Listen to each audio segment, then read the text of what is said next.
Hi and welcome to the Batch Lady. Today I'm going to be showing you how to do roasted parsnips and carrots in advance, ready for the freezer. We're going to part cook them, get them in the freezer so that they're ready to be roasted when they come out, okay? It's a great way to get ready in advance if you're having a big roast dinner, especially around Christmas time as it is at the moment. But if you're having a big roast dinner, it's a brilliant way to do it. I am going to show you how to do it using olive oil. If you've got vegetarians, you can use olive oil, or you can go ultimate and use goose fat.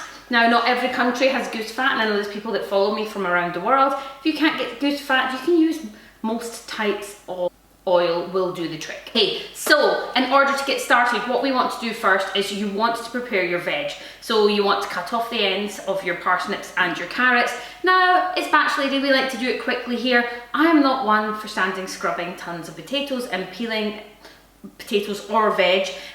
So some of mine are left unpeeled, some of them are peeled. The good ones that didn't need peeled, I haven't peeled, and the ones that did need peeled, I've peeled. That's how I sort of work it. It's up to you. If you want to be very fancy, peel all your veg. But if you're quite happy leaving a bit of extra goodness on them, then you can do that too.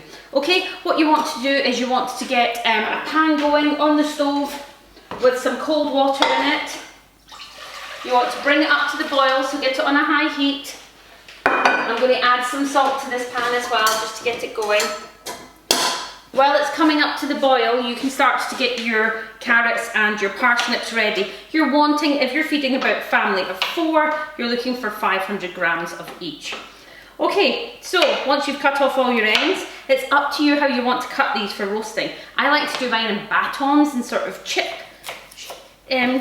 shape, so I'll just show you here. I'll just do one here, make sure you can see it. Whoop, gonna lose one.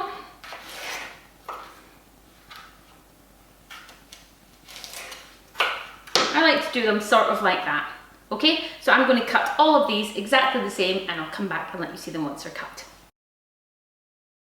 Okay, we've got everything cut. We are just going to add it to our water. Don't worry if it hasn't come up to the boil now, it will come up to the boil.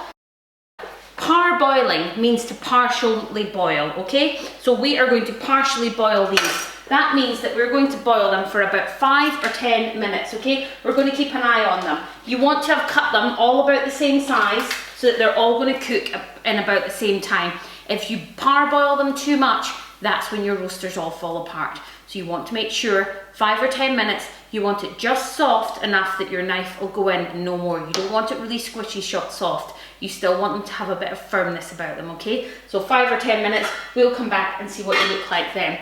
Now, if you are using goose fat when you pick it up, or any other, lots of other type of fat, if you're using beef dripping or something like that, you will find that it is solid. So you're gonna have to put it next to your stove just to warm it up, okay? So I'm gonna pour my goose fat into a little dish like this, and I'll show you what to do when our vegetables are parboiled, okay? Okay, my carrots and parsnips are parboiled. They really didn't take long at all. I would say 5 minutes, so keep an eye on yours, okay? You can see that they don't sort of bend that easy. They're burning hot, sorry. They're still quite hard, but they're just soft on the edges, okay? So all I want to do now is I've drained them of all the water, put them back on the heat, and I just want to give them a little shake around. You just want to dry the last of that water off of them, okay? Okay, once you think that you've got all your water off them, what you want to do is get your oil. So I've got some oil in this dish here, okay? And just very gently put just a little bit, maybe about half. You don't want to break them up, so you want to work really gently here, okay?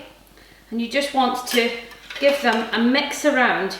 You want them to be covered in all of that oil on every side. Now, this is where you have to be careful. This is why you don't want to parboil them too much. Look how much we're touching them, and they're still got to be frozen and then recooked. Okay, once you think you've got them all covered with a slotted spoon like I've got, you can then put them on a tray. This tray is going to go in the freezer, so try to keep them all quite separated. You're going to put them in the freezer for a few hours. They're going to go white because they're covered in that fat. So they're going to go white because they're covered in the fat.